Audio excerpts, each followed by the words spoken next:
Good morning students, myself Simran Chauhan. I welcome you in Sunrise Education Academy Samdari. तो पिछले class में अपन question solve कर रहे थे, ठीक है, एक्सरसाइज 18 का। तो 1 से लेके 7 तक क्वेश्चन अपन ने सॉल्व कर लिए थे। अब क्वेश्चन नंबर 8, 9, 10 और 11 आज अपन सॉल्व करेंगे। तो क्वेश्चन मैं लिख लेता हूँ पहले। तो क्वेश्चन नंबर 8 क्या बोल रहा है कि एक पासे को 2 बार उछाला जाता है, इसकी क्या प्रायिकता है कि संख्याओं का योग, पहले में पूछा है 9 है, दूसरे में पूछा है 13 है। A dice is thrown twice, find the probability that their sum is 9 और सेकंड में है 13।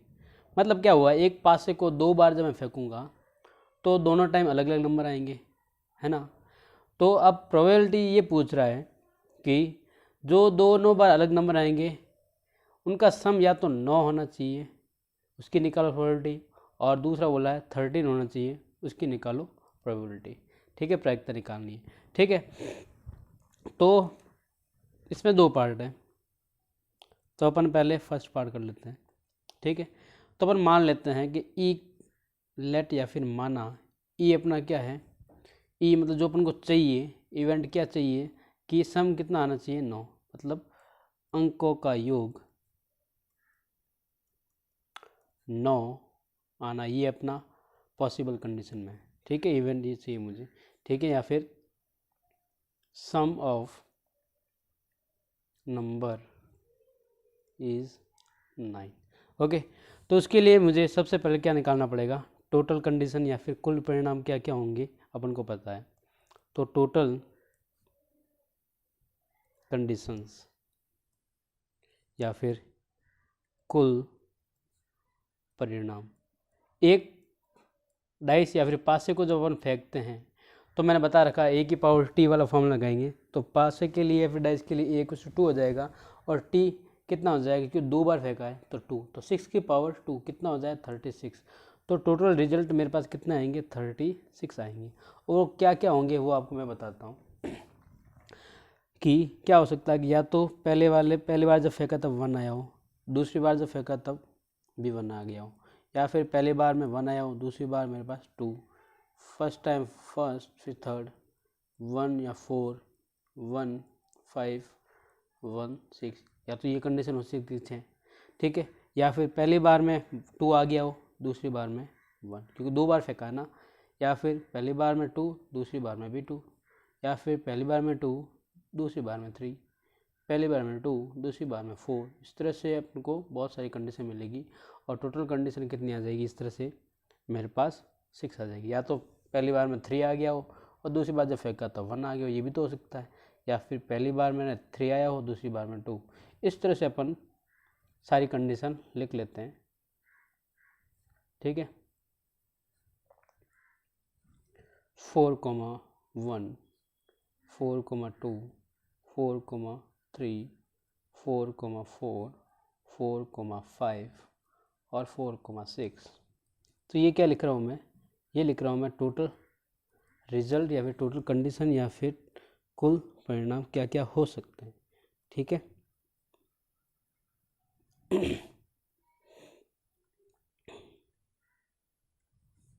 या फिर ये भी हो सकता है कि 6,1, पहले पे 6 आया दूसरे पे 1, पहले पे 6 दूसरी बार फेंका जब 2 मिल गया हो, या फिर पहली बार में 6 दूसरी बार फेंका जब 3 मिल गया हो।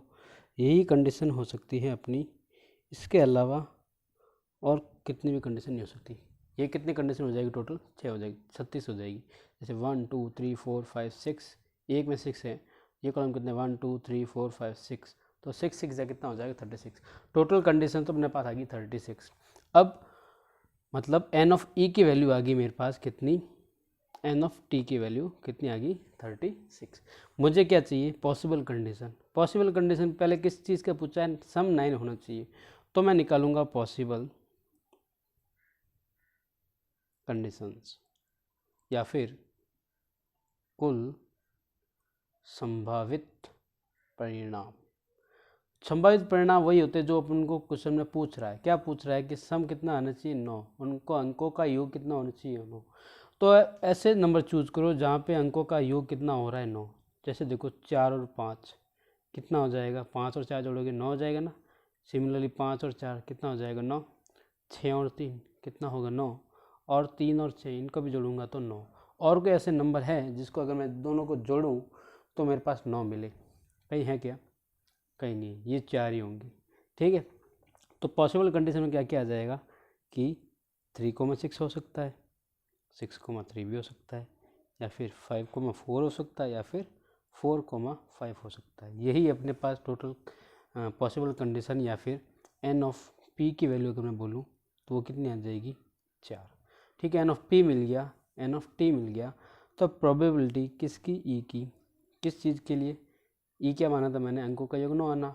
तो probability of getting sum of number is 9 is equals to क्या हो जाएगा, n of P upon n of t. मतलब अंकों का योग 9 आने की प्रायिकता कितनी हो जाएगी, पी कितना है 4/36, और इसको डिवाइड कर सकते हैं अपन, कितनी बार जाएगा 1/9।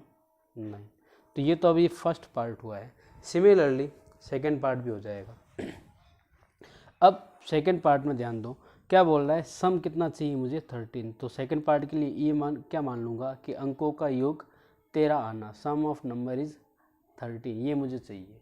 तो देखो कैसे होगा, सेकेंड के लिए मैं लेट ई क्या मान सकता हूँ कि अंकों का, क्योंकि मुझे 13 चाहिए ना, तो अंकों का योग 13 आना ये मुझे चाहिए, मतलब सम ऑफ नंबर इज 13 ये चाहिए।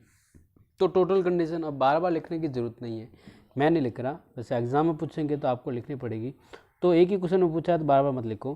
तो एन ऑफ टी कितना हो जाएगा मेरे पास, टोटल नंबर ऑफ कंडीशन या फिर टोटल कंडीशन या फिर कुल परिणाम कितना हो जाएंगे, 36 हो जाएंगे। अब मुझे चाहिए क्या चाहिए, एन ऑफ पी मतलब कुल संभावित परिणाम, या फिर इंग्लिश में क्या बोल सकते हैं कि टोटल पॉसिबल कंडीशन। किसके लिए, कि ये इवेंट होने के लिए, ये मुझे जो चाहिए उसके लिए क्या चाहिए, मुझे सम 13 चाहिए। ठीक है, मतलब एन ऑफ पी देखना है वो कितना, क्या क्या आ सकता है, कितना आएगा। तो मुझे बताओ कि इन टोटल रिजल्ट में से या फिर टोटल कंडीशन में से या फिर कुल परिणाम में से ऐसे कोई नंबर है जिनका अगर मैं योग करूं या फिर सम करूं तो 13 मिल जाए मुझे। हाईएस्ट देखो 6 ही मिलेंगे, 6 और 6 12 ही होते हैं। 6 और 13 सम करने के लिए मेरे पास क्या चाहिए, 6 और 7 चाहिए, 6 और 7 मिलके बनते हैं 13। ठीक है, तो 7 कभी पास से या फिर डाइस में होता है क्या, नहीं होता। तो उसके लिए पॉसिबल कंडीशन कितनी हो जाएगी, 0, क्योंकि मिल ही नहीं रहा। तो यहाँ पे एन ऑफ पी या फिर टोटल पॉसिबल कंडीशन या फिर कुल संभावित परिणाम कितनी हो जाएगा, 0। तो पी ऑफ ई क्या होता है फॉर्मूला मेरे पास, कि n of P upon n of T. N of P तो है मेरे पास 0, एन ऑफ टी है मेरे पास 36। ठीक है, तो 0 में किसी भी नंबर का डिवाइड देते हैं तो कितना आता है 0। तो प्रोबेबिलिटी ऑफ ई या फिर अंकों का योग 13 आने की प्रायिकता कितनी हो जाएगी, 0 हो जाएगी। ओके, अब नेक्स्ट क्वेश्चन। अब नेक्स्ट क्वेश्चन में पूछा है, अब मैं आपको क्वेश्चन लिखा नहीं रहा, आपको सीधा मैं बुक से ही दिखा दूंगा, आप क्वेश्चन बुक से देख के आप कर सकते हो। ओके, तो देख लो, मैं आपको बुक दिखा देता हूँ। बोल रहा है कि एक थैले में 5 तो लाल बॉल है, मतलब in a bag there are 5 red ball and 3 कितनी है सफ़ेद गेंद है, 3 वाइट बॉल्स है। फिर क्या बोल रहा है, इस थैले में से एक गेंद यादृच्छा निकाली जाती है, मतलब इस बैग में से एक बॉल अपने मन से निकाल देता है कोई बंदा, ठीक है, हाथ डालता है और एक बॉल बाहर निकालता है। अब बोल रहा है कि इसकी क्या प्रायिकता है कि गेंद जो निकाली है, पहला क्वेश्चन बोल रहा है कि सफ़ेद हो, दूसरा क्वेश्चन बोल रहा है कि सफ़ेद नहीं हो। ठीक है, तो क्वेश्चन क्या बोल रहा है मैं आपको बता देता हूँ डायग्राम से। तो अब मैं सीधा क्वेश्चन का सॉल्यूशन ही आपको बताऊंगा। ओके, तो क्वेश्चन नंबर अपन कर रहे हैं 9 का सॉल्यूशन। ठीक है, क्वेश्चन क्या बोल रहा था वो मैंने आपको दिखा दिया है।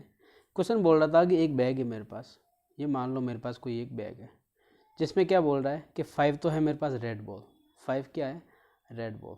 ठीक है, मेरे पास रेड कलर का है नहीं तो मैं आपको दिखा देता। ठीक है, ये है मेरे पास 5 रेड बॉल, तो बीच में मैं R लिख लेता हूँ, ठीक है। और 3 क्या है, वाइट बॉल, ठीक है, 3 है मेरे पास वाइट बॉल। अब बोल रहा है कि इसमें से एक बंदे ने बैग में हाथ डाला और बाहर निकाली। अब पूछ क्या रहा है, पूछ ये रहा है कि ये जो बॉल बाहर निकाली है वो वाइट हो, उसकी प्रोबेबिलिटी बताओ। प्रोबेबिलिटी बताओ या फिर प्रायिकता बताओ कि वो जो गेंद निकाली है वो सफ़ेद हो। तो सफ़ेद आने की प्रायिकता चाहिए मुझे, तो मतलब ई मैं क्या मानूंगा, ई कुछ क्या हो जाएगा कि गेंद सफ़ेद है या फिर बॉल इज़ वाइट, ठीक है। तो अब मुझे क्या चाहिए, प्रोबेबिलिटी के लिए पॉसिबल कंडीशन और टोटल कंडीशन चाहिए मुझे ना, मतलब कुल संभावित परिणाम और कुल परिणाम चाहिए। तो एन ऑफ टी की अगर मैं बात करूं, जो कि मैं बोलता हूं कुल परिणाम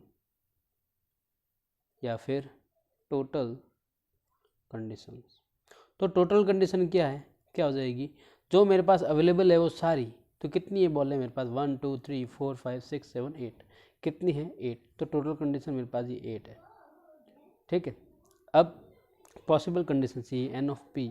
एन ऑफ पी क्या होता है, कुल संभावित परिणाम, जो मुझे चाहिए उसके लिए संभावित परिणाम, मतलब वो वाली कितनी कंडीशन है या फिर वो वाली कितनी गेंदें हैं वो मुझे चाहिए। तो टोटल पॉसिबल कंडीशंस, तो मुझे क्या चाहिए, मुझे वाइट के लिए निकालनी है। तो वाइट बॉल कितनी है इसमें, 3 ही है, तो एन ऑफ पी कितना हो जाएगा, 3 हो जाएगा। अब प्रोबेबिलिटी निकालनी है पी ऑफ ई की, इसका मतलब क्या हो गया, पी ऑफ ई मतलब कि गेंद सफ़ेद है, इसकी प्रायिकता क्या हो जाएगी, n of P upon n of t अपन लिखते हैं। एन ऑफ पी कितना हो जाएगा 3 और एन ऑफ टी कितना हो जाएगा 8, तो ये इसकी क्या हो जाएगी, प्रायिकता या फिर प्रोबेबिलिटी, ठीक है। अब सेकंड में इसने पूछा है कि मतलब ये बोला ई बार बोल दिया इसने, पी ई बार, गेंद नहीं हो, गेंद है तो बोल, गेंद है तब मैंने क्या बोला ई, जब वह गेंद जो है वो सफ़ेद नहीं है, ई बार मतलब क्या, सफ़ेद नहीं है, या फिर बॉल इज़ नॉट वाइट। तो मैंने एक फॉर्मूला बताया था, अगर मेरे पास पी ई हो और पी ई बार पूछ ले, ये मेरे को पी ई बार ही तो पूछ रहा है बेसिकली, तो अपन क्या लिखते हैं इसको 1 माइनस पी ई लिखते हैं, ठीक है। तो 1 माइनस पी ई मेरे पास गिवन है ना, कितना है 3/8, ठीक है। इसको जब माइनस करूँगा ये मेरे पास आ जाएगा 5/8, ये हो जाएगी इसकी प्रोबेबिलिटी, ओके। नेक्स्ट क्वेश्चन है क्वेश्चन नंबर 10, ठीक है।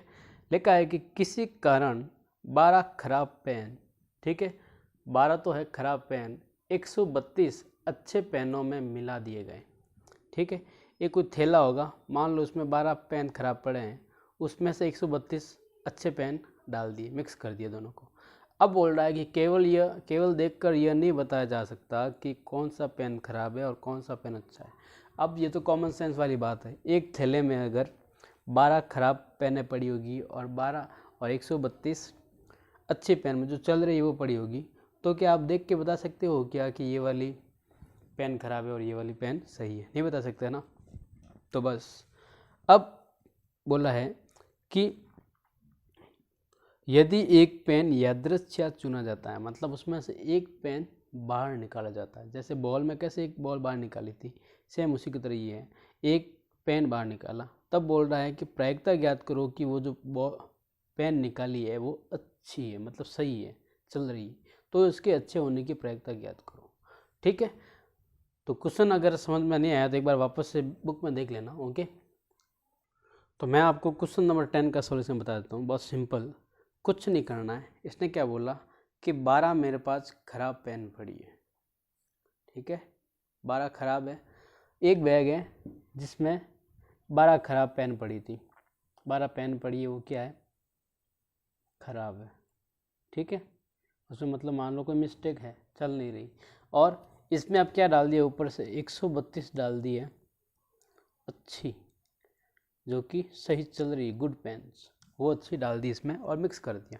अब तो 12 तो खराब पहले से थी, अच्छी पेन और डाल दी, तो टोटल पेन इसमें कितनी होगी, टोटल कितनी होगी इसमें, टोटल हो गई है मेरे पास, कितनी हो जाएगी 144।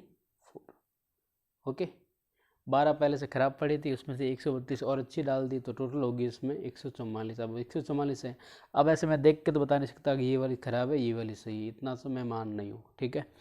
तो अब बंदे ने क्या किया, उसमें हाथ डाल के एक पेन बाहर निकाली, तो उसने पूछा क्वेश्चन में कि उसके अच्छे होने की प्रायिकता ज्ञात करो। तो बेसिकली ई जो है वो मेरा क्या हो जाएगा कि पेन अच्छी है, ई मेरे पास क्या है कि पेन अच्छी है, जो मेरे को पूछता है ना वही ई मान लिया करो, पेन अच्छी है, ठीक है।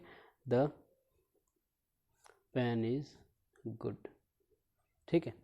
तो मेरे पास total condition n of t कितनी हो जाएगी, टोटल कंडीशन मतलब जो भी इसमें अंदर पड़ा है ना वो कितने है, कितने नंबर में कितने हैं, तो टोटल नंबर में कितने 144 है ना, टोटल जो चीज़ें पड़ी वो कितनी 144 चीज़ें पड़ी, अब ख़राब भी अच्छी भी बहुत सारी है। अब एन ऑफ पी जो मुझे चाहिए, क्या चाहिए, अच्छी पेन। अब अच्छी पेन इसमें कितनी है 132 है, ठीक है। तो जब एन ऑफ पी मिल गया, एन ऑफ टी मिल गया, तो पी ऑफ ई मतलब क्या हो गया, पेन अच्छी होने की प्रायिकता, या फिर the pen is good, the probability that the pen is good, इसकी प्रोबेबिलिटी क्या हो जाएगी n of P divided by n of T, ठीक है। एन ऑफ पी कितना है, ये है मेरे पास 132 और ये कितना है 144, ठीक है। इसको और आगे आप सॉल्व कर सकते हो, ठीक है। जैसे अगर मैं 6 से डिवाइड करूँ तो क्या हो जाएगा, 6 2 12, 6 2 12, यहाँ पे 6 2 12 और 6 4 24, ठीक है। और डिवाइड करूँ तो कितना हो जाएगा, 2 1 1, 2 2 11 22 और 2 12 24, ओके। तो पी ऑफ ई कितना आ जाएगा 11/12, ओके। चलो अब आप बोलोगे सर आपने एक क्वेश्चन छोड़ दिया है, क्वेश्चन नंबर 5, 6 तो आप कर ही लोगे मुझे पता है, क्वेश्चन नंबर 5 जो है मैंने छोड़ दिया, मैंने जानबूझ के छोड़ा है, ठीक है, क्योंकि इसमें एक कंसेप्ट है वो आपको बताना है, अलीप वर्ष जिसको इंग्लिश में नॉन लीप ईयर बोलते हैं, तो थोड़ा कंसेप्ट आपको बताना था, इसलिए मैंने आपको वो छोड़ दिया। तो देखो, एक होता है ईयर, अब ईयर भी होते हैं दो टाइप के, ईयर भी कितने टाइप के होते हैं, दो टाइप के होते हैं, कौन कौन से देखो, एक तो होता है लीप वर्ष जिसको इंग्लिश में बोलते हैं लीप ईयर, ठीक है।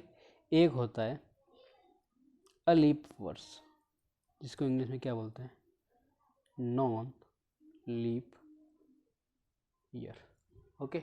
एक होता है लीप और एक होता है नॉन लीप। अब नाम तो आपने सुना सर लीप अलीप, अब लीप ईयर किसे कहते हैं, लीप ईयर किसे कहते हैं कि ऐसा ईयर जिसमें अगर मैं 4 का डिवाइड दूं तो वो कंप्लीट डिवाइड हो जाए, ठीक है, तो उसको मैं क्या बोलता हूँ लीप ईयर।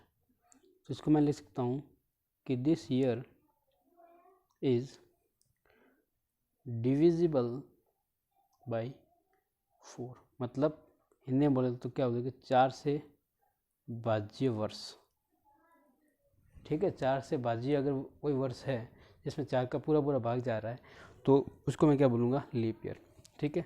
नॉन लीप में क्या हो जाएगा, नॉन लीप में 4 का पूरा पूरा भाग नहीं जाएगा, this year is not divisible by 4, मतलब हिंदी में बोले तो 4 से अभाज्य, मतलब 4 का भाग नहीं जा रहा है, उसको मैं बोलता हूँ नॉन लीप ईयर।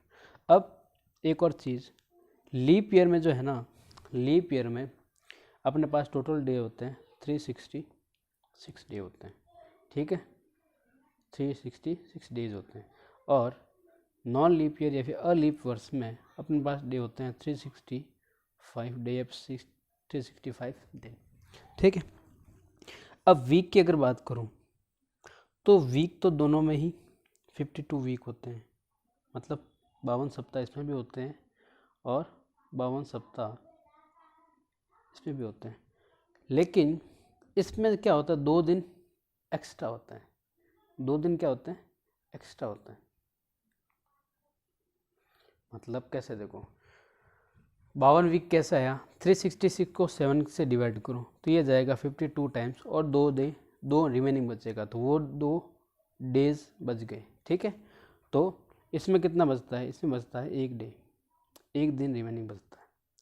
ओके, इसमें एक और चीज़ याद रखना, इसमें फरवरी जो होती है वो होती है 29 डेज़ की, और इसमें फरवरी जो होती है वो होती है 28 डेज़ की। ठीक है, तो ये चीज़ आप याद रखना, आपके आगे भी 11-12 में अगर पढ़ोगे तो उसमें भी आपके काम आएगी, या फिर कंपटीशन की तैयारी करोगे उसमें भी आपकी ये चीज़ काम आने वाली है कि लीप ईयर में कितने वीक होते हैं। टोटल वीक तो दोनों में ही 52 होते हैं, लेकिन रिमेनिंग डेज जो होते हैं लीप ईयर में 2 रहते हैं, वो डे कुछ भी हो सकते हैं। ठीक है, अब एक चीज़ मुझे बताना, एक वीक में सोमवार कितनी बार होता है, 1 बार ही आता है, मंडे 1 ही बार आता है। 2 वीक में मंडे कितनी बार आएगा, 2 बार। 3 वीक में कितनी बार आएगा, 3 बार।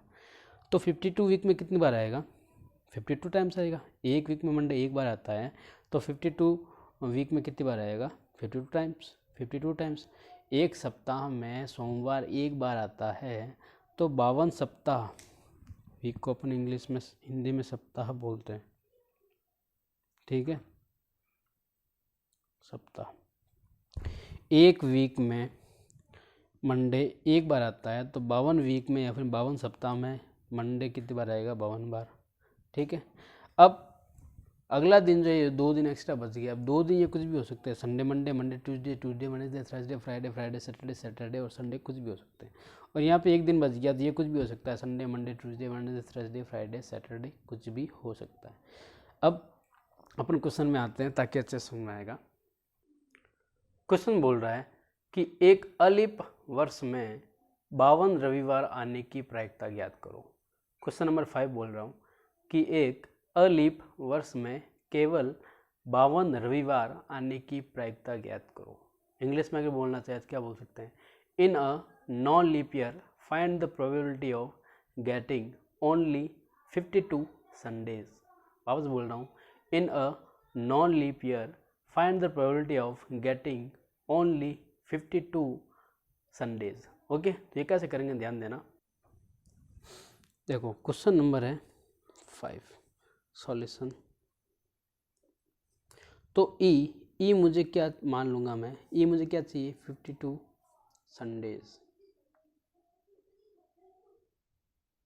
ठीक है, किस में, इन नॉन लीप ईयर, मतलब ई क्या चाहिए, मुझे चाहिए क्या, अलीप वर्ष में 52 संडे, अलीप वर्ष में 52 रविवार, ये मुझे चाहिए। अब टोटल कंडीशन निकालनी पड़ेगी उसके लिए मुझे। ठीक है, एक अलीप वर्ष है तो टोटल मेरे पास कितने दिन होंगे, कितने सप्ताह होंगे, 52 सप्ताह होंगे, और 2 दिन क्या रहेंगे, 1 दिन क्या रहेगा, रिमेनिंग रहेगा, 1 दिन क्या रहेगा, रिमेनिंग रहेगा। ठीक है, तो ध्यान दो, उससे पहले आपको अलीप या फिर नॉन लीप, अलीप वर्ष आ गया मतलब नॉन लीप ईयर आ गया। इसमें आपके पास कितने वीक होंगे, 52 वीक होंगे। ठीक है, 52 वीक का मतलब क्या हो गया, आपको मैं बताऊंगा। 52 वीक का मतलब क्या हो गया कि 52 संडे, 52 मंडे भी होंगे, 52 ट्यूसडे भी होंगे, 52 वेडनेसडे भी होंगे, 52 थर्सडे भी होंगे, 52 फ्राइडे भी होंगे, 52 सैटरडे भी होंगे। ठीक है, कितने होंगे, Sunday Monday Tuesday Wednesday Thursday Friday Saturday, ये तो होंगे होंगे। ठीक है, और एक डे जो है वो रिमेनिंग रह जाता है। ठीक है, ये एक डे रिमेनिंग हो सकता है। अब ये एक दिन जो है वो कुछ भी हो सकता है, या तो रविवार हो सकता है, या फिर सोमवार हो सकता है, या फिर मंगलवार, या फिर बुधवार, या फिर ये गुरुवार, या फिर ये शुक्रवार, ठीक है, या फिर ये शनिवार, और या फिर सोम तो आ गया ना, रवि, ये हो सकता है, कुछ भी हो सकता है इनमें से, ठीक है। अब क्या चाहिए मुझे, 52 संडे चाहिए, तो मेरे को टोटल कंडीशन निकालनी पड़ेगी। तो एन ऑफ टी की बात करता हूँ कि क्या क्या हो सकती है, ठीक है। एन ऑफ टी, अगर मैं ये जो एक दिन जो है वो जो बच रहा है उसको मैं अगर मैं रविवार मान लूँ, तो टोटल मेरे पास संडे कितने होंगे, मैं यहाँ पे लिख लेता हूँ, चलो यहाँ पे लिख लेता हूँ मैं, Sunday, Monday, Tuesday, Wednesday, Thursday, Friday और सैटरडे। अगर मैंने वो जो एक दिन जो बच रहा था वो मैंने संडे या फिर सोमवार रविवार को मान लिया, तो 52 तो पहले ही थे, अब कितना हो जाएंगे 53, और बाकी कितने रहेंगे 52 ही रहेंगे, ठीक है। एक तो ये कंडीशन हो सकती है ना। अब या फिर जो एक दिन जो बच रहा था उसको मैंने मंडे मान लिया, क्या पता वो मंडे हो, तो मंडे अब कितने हो जाएंगे 53, बाकी सारे क्या रहेंगे 52, 52, 52, 52, 52 और 52, या तो ये कंडीशन हो सकती है। या फिर ट्यूसडे, वो जो एक दिन जो बच रहा था क्या पता वो ट्यूसडे हो, तो 52 तो पहले से थे ही ट्यूसडे, एक और उसको भी मान लो ट्यूसडे ही था, तो कितना हो जाएगा 53, तो बाकी कितने रह जाएंगे 52, ओके। ये तीन कंडीशन ये होगी। या फिर ये भी हो सकता है वो जो तीसरा दिन अगला जो बच रहा था, एक दिन जो बच रहा था वो मान लो वेडनेसडे हो, तो ये कितने हो जाएंगे 52 तो पहले से थे ही, 53 हो जाएंगे, बाकी सारे क्या बच जाएंगे 52, 52, 52, ठीक है। या फिर ये हो सकता है कि वो जो एक दिन जो बचा वो थर्सडे था, तो ये कितना हो जाएंगे 52 पहले और ये क्या थर्सडे 52, बाकी सारे क्या हो जाएंगे 52।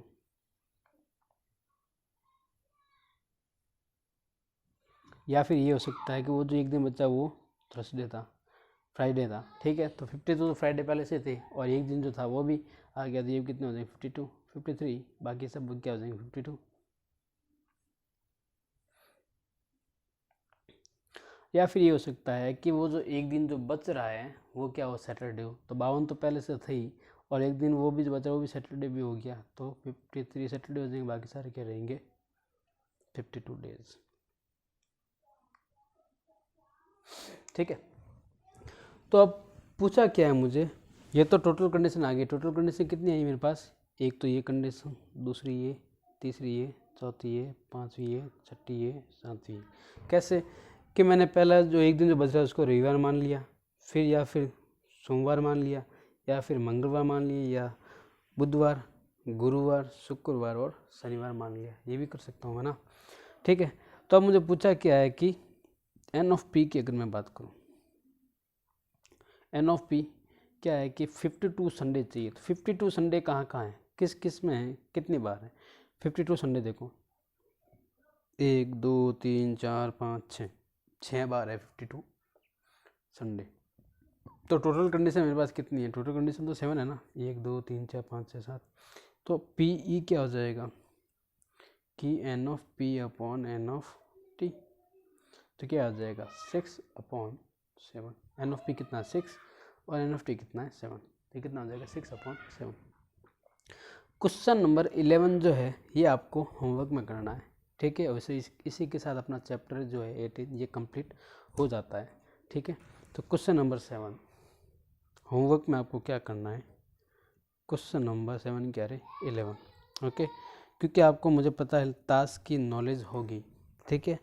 तो ताश की नॉलेज अगर है कि कौन सा पत्ता किस कलर का होता है, तो आप ये क्वेश्चन आराम से कर पाओगे, ठीक है। और अगर नहीं हो बाई चांस तो आप मुझे पर्सनल मैसेज कर लेना, ग्रुप में आप मैसेज नहीं करोगे, अगर डाउट हो तो आप मुझे पर्सनली मैसेज कर सकते हो, ठीक है। और वैसे स्कूल में क्लासेस लग रही है तो स्कूल भी आके आप पूछ सकते हो, ओके। तो ये आपका होमवर्क है क्वेश्चन नंबर 11 और चैप्टर कंप्लीट हो गया है। नेक्स्ट चैप्टर अपन 17 स्टार्ट करेंगे, ठीक है। और रिवीजन आप करते रहना, अगर रिवीजन करोगे तो आपका ही फ़ायदा है, ओके। चलो ठीक है, थैंक यू।